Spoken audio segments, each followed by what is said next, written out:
Good evening. My name is Dr. Robert Carter from the Chicago School MPH program. Tonight's fireside chat will discuss feedback and reflection for professional growth. And so this is a topic that we often discuss, but often not really reflect on what that actually means. So tonight, I just wanted to take a little bit of time to just tell you how excited I'm actually here to be here with you today and just to talk about something that has a powerful impact both professionally and in our personal lives: feedback and reflection.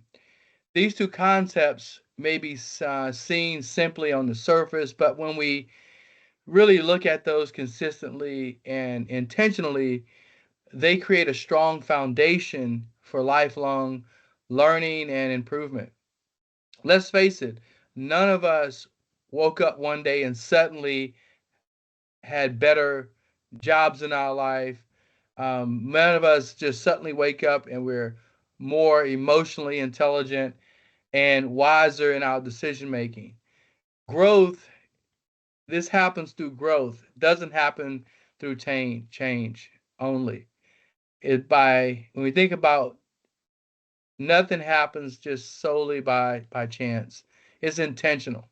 It really comes from learning about ourselves, about others providing that feedback in our overall experiences.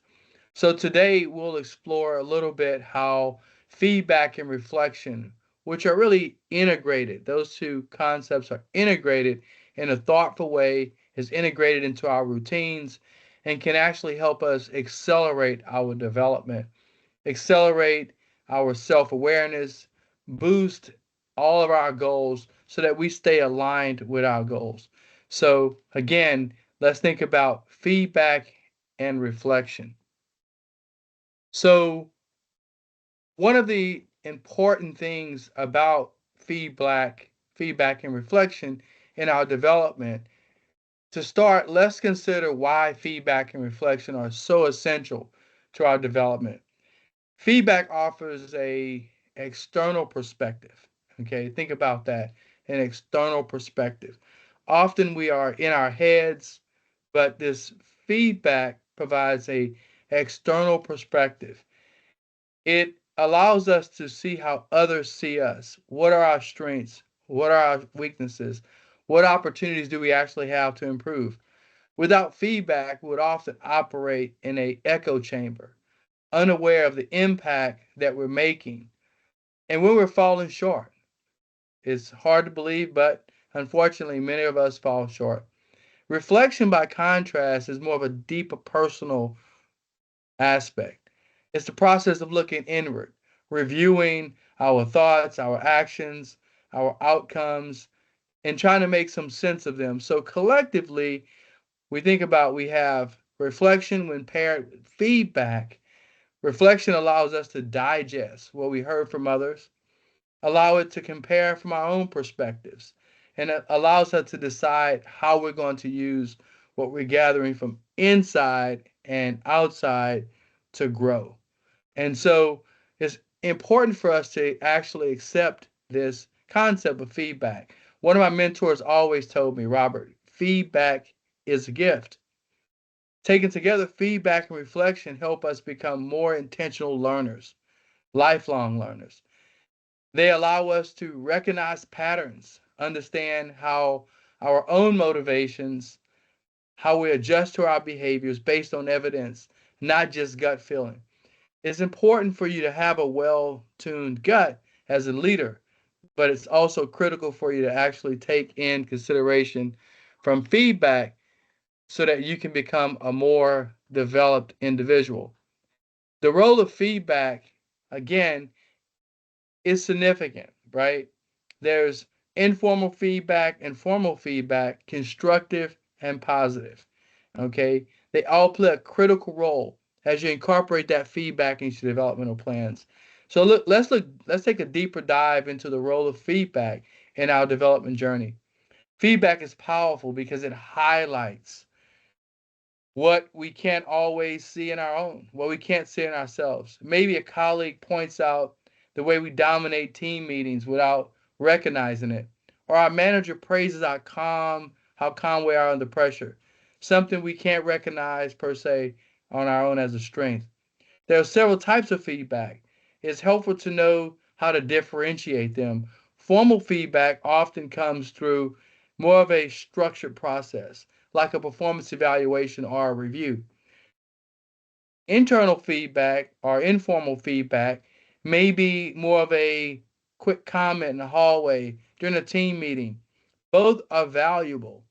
Both can provide a incredibly informative way for us to see how we can grow and how we listen.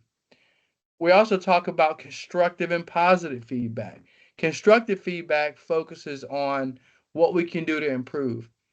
It's not all about tearing somebody down, but it's offering insight into a way that can allow them to empower change. Positive feedback, on the other hand, it reinforces behaviors that we want to continue. It builds on confidence and reinforces our values. The key to this is feedback is only effective when we act on it. So if we hear feedback and said, "Oh, here you go again, you're criticizing me," and we don't actually see feedback as a gift and we don't act on it, it's just information. Hearing it is one thing, but applying it is another thing. That's why it's important for you to have an overall developmental plan, and we can discuss where reflection can actually come into play. So there are several techniques that I would kind of like to discuss with you a little bit tonight. And when we think about self-assessment, there's things like strength, weaknesses, opportunities, threats analysis, also known as SWOT. Sometimes we have an opportunity in the workplace or on our own to do 360 feedback, and then journaling, right? So these are all kind of self-assessment types of techniques. It's something that we basically often have to seek feedback. So let's talk about self-assessment. This is our internal compass. It's your choice to reflect on who you are, how you're doing, and what you want to do to improve. Self-assessment also helps bridge the gap between external feedback and personal growth. There are many type of techniques that you can utilize. One of the simplest ways that we can actually do what we have ownership of, and that's journaling. Write down what happens throughout your day, throughout the week, throughout the month. Document how you felt, what challenged you, what you learned. So think about throughout the day, you have different interactions throughout the day. With journaling, you can begin to see patterns. Maybe certain individuals cause a trigger in you. Certain times of the day, maybe you feel a little bit more irritated. Certain times of the week, maybe certain times of the month. So journaling allows you to actually document what's happening and how you feel, and then be able to look at some trends and patterns that you may notice in yourself over time. It also allows you to have a more structured way of actually doing that. And then often you can take those patterns and say, okay, I want to get a little bit more external feedback. So then you can get into more of a personality assessment or more into the 360-degree feedback reviews. That again can have that's another way of getting external feedback. What's going on? How do people actually see you? It's anonymous often because again, the 360-degree feedback is just a collection of different questions folks will answer. It'll be culminated in a way where you can't easily identify individuals. And this will allow you to basically, if you accept it, right, you have to be willing to accept it. If you look at it solely as everybody hates me, everybody criticizing me, or everybody praises me, then you won't be able to do anything with it. So it can be positive and negative. But again, it's just ways that if you actually digest that, that can help you become a much better person, a much better leader. And then there's things that you would like to ask about yourself. What did I do well today? Okay. Where do I struggle? How do I respond to others under stress? Honest answers to these questions will actually help you build self awareness. And the self awareness is one of the strongest predictors of leadership success. I'll say it again, self awareness is one of the strongest predictors of leadership success. So, this is something that you can easily actually do for yourself and get that feedback from others. And then we think about things like goal setting and tracking. It's one thing to actually set a goal, it's another thing to actually track it. So once you get all that wonderful feedback, you got all that self assessment in hand, the next logical step is to say, how can I set goals? What kind of goals can I set based on that? How can I change my goals? Maybe you already had some goals. So goal setting often gives direction, helps you translate insight into action. But it's not just any old goals, it's smart goals. And you probably heard this before, but it's goals that should be specific. You can't just have random goals, non-specific goals. You have to be able to measure those, right? You know, what is if it's so specific but you can't measure it, how are you going to achieve it? And so it has to be achievable. It got to be relevant to what you're trying to achieve, and it got to be time bound.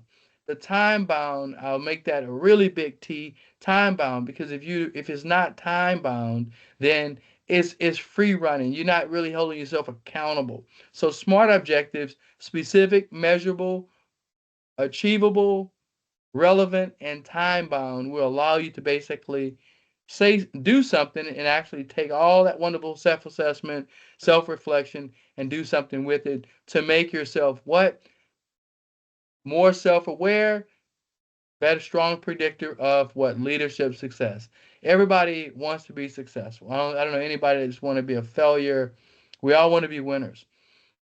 This will lead to basically things like, okay, you'll be able to basically integrate your smart objectives into things. So maybe you want to basically provide more feedback to your teammates over the next quarter. Okay. Tracking your progress is just as important as setting the goals. Consider using a planner. Maybe you have a digital app or you got your notebook or whatever you actually have. When you track your efforts, you stay accountable. Most importantly, you stay motivated. You begin to see evidence of your growth in real time. So just think about this. Your goal, I will lead 3 team meetings this quarter and request and provide feedback after each one of those. Okay.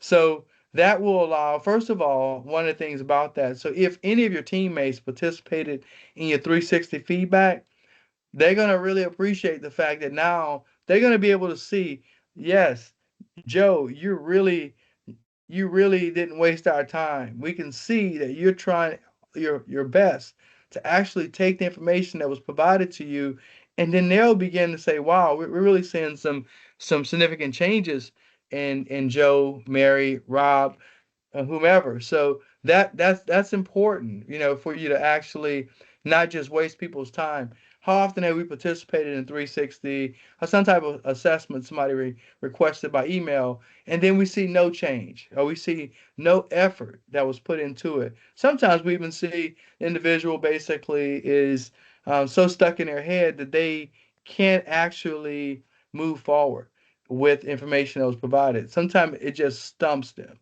Okay, so then the next aspect of that, yeah, so smart objectives are great, but we have to basically take over time and actually develop a personal development plan, a PDP. Now, if we take all that structured information, we can then incorporate that into a different structured tool called a personal development plan. Think of your PDP as a map of your growth journey. It should include your developmental goals, the steps that you plan to take, the resources that you actually need, and a timeline to actually guide you there. For example, let's say one of your goals is to improve your public speaking. Your PDP may include enrolling in a course, watching TED Talks, practicing weekly with a colleague, scheduling a presentation within the next 2 months. It's all about practical, actionable, time bound. So we go back to what we talked about before. Smart objectives, smart PDP is going to allow you to continue. So you can see the overall theme is that you're taking action, practical action, time bound. The beauty of a PDP is that it evolves with you. You receive more feedback, gain a deeper understanding of your reflection. You continue to reflect. Your plans should begin to shift, And then it's not a static document, it's a living document. It's meant to actually be revised and revisited regularly. So this is a document that you may want to put like on a Google Drive, okay? And that way, you can actually do it, track it yourself, but maybe you have a version of it that you actually share with others. You know, if you have a mentor, for example, you can share your personal development plan with your mentor, and your mentor will basically be able to help you with your overall journey. And so, why is this important? Well, one of the important aspects of all of this, okay, is that the SMART objectives, the PDP, all of those really is trying to help you make reflection a habit. Okay, let's say that again. Reflection as a habit. Reflection, when practiced regularly, becomes a superpower. Okay. If I am reflecting, not just, okay, I'm stuck in my head, that's one type of reflection, but truly using this information with the goal of becoming a better person, it can help you connect the dots, make better decisions, and learn faster. But the key is to make it habit, not just something you do once in a while. You have to build in this habit, setting aside 5 or 10 minutes at the end of the workday, end of the week, and ask yourself reflective questions. What did I learn this week? What am I proud of? What didn't go so well? And what could I have done differently? Okay. And then by creating a routine around it, say Friday afternoon a journaling session or Sunday night check-in, you'd be amazed how much clarity just a few minutes of reflection that will help will can provide you. And so it's important for you to basically, as you're getting this information, to basically make reflection a habit. And so um, the other aspect of reflection is that now you're taking that reflecting and now you're learning from key decisions. So reflection is especially powerful when you apply it to big decisions. Think back to a major choice you had to make. Maybe it was a career move, maybe it was a conflict that you had with your colleague. None of us ever have those. Or a project that you had to lead. What influenced your decision? What were the outcomes? What were the hindsight? What would you have done differently? These reflections give you deep learning, okay? Not just about what is happening right now, about how you think right now, but how you prioritize, how you can respond to uncertainty. What kind of insight is invaluable? What type of insight leads to better judgment in the future? These are all ways that we can take our reflection as a habit and apply it to real life decisions. Okay. And then what we end up basically building is our own internal framework, often sometimes called after action review, growth model, whatever you decide to call it, whatever model you decide to utilize. You have to utilize a structured way of inculcating reflection as a habit, because ultimately the reflection, when done as a habit, will help you drive better life decisions, and you'll be able to reflect. And initially, this may be scary because you think, oh, I don't want to think about what I did wrong. I don't want to have to think about this. I just want it to kind of go away. Whenever we have a moment that is can be difficult, things that actually sometimes make us sad, make us challenged inside. What this will actually do sometimes is make us just very make it very difficult for us to actually reflect back on some of those challenging times.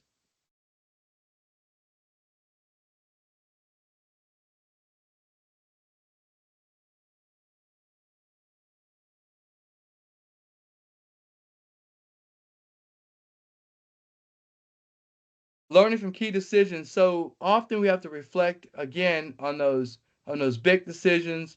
And one of the things that we do is, how do we bring all this together? How do we integrate this? Think of it as a continuous feedback loop. Start by receiving feedback, then engage in self-assessment, translate your insights into personal development plan, reflect regularly on how to stay on course, take each step and allow each step to inform the next. Create a cycle of learning and action. It's more consistent that this is more consistent as you move through the loop. The more confident and capable you become, um, it won't be by chance that you'll become better, but it will actually help you by design. So now we're moving from reflection to now we've been doing it long enough that is of our part of our overall learning model. We've integrated it, and we can now basically take our what's going on internally and then continuously integrate that to feedback, receive feedback, we engage in self-assessment, and then all of that basically translates into a better design. So you begin to see that this cycle of learning and action becomes just part of your overall fabric. It's no longer something that you really have to spend a lot of time actually thinking about. It becomes you. Okay. So as I wrap up tonight, I want to leave you with a message. Growth is not something that happens to you. Okay. So growth is not something that happens to you, it's something that you cultivate. Hopefully the thing you take away from tonight is we think about feedback and reflection are tools. We use them with intention. Today, I encourage you to take concrete steps. Create and revisit your personal development plan. Create it if you don't have it. Ask for feedback from a mentor, from friends, colleagues. Set a intention to have reflective habit, right? Reflection as a habit. Make small changes just in what you're doing right now. Small changes within yourself can lead to big growth over time. Remember, you're not alone. You don't have to be alone. Use the resources around you, whether it's as a mentor, your teammate, a trusted friend. Growth is a journey. And you have to think about this as being something that's very powerful, something that you can reflect on. Sometimes you have to seek feedback often, right? You have to take if you're really trying to get somewhere, you gotta basically seek feedback often. Take meaningful steps towards your personal and professional growth. So it's been a pleasure spending some time with you tonight. I hope that you can take what we talked about, this very short discussion about feedback and reflection, and you can take this information and actually help yourself improve over time. And this is just something that I have found to be very important in my own professional life, just taking again reflection and feedback. And I'll tell you, sometimes feedback is not always easy to integrate, right? It's not always easy to hear what we're maybe not doing as well as we thought we were. But don't worry, okay? The more you do it, the less it's going to actually be a botheration for you. The more you do it, the feedback, you'll begin to see feedback truly as a gift. So I'll leave you with one thing. Growth is not something that happens to you, it's something you cultivate. One of the ways you cultivate that is through feedback.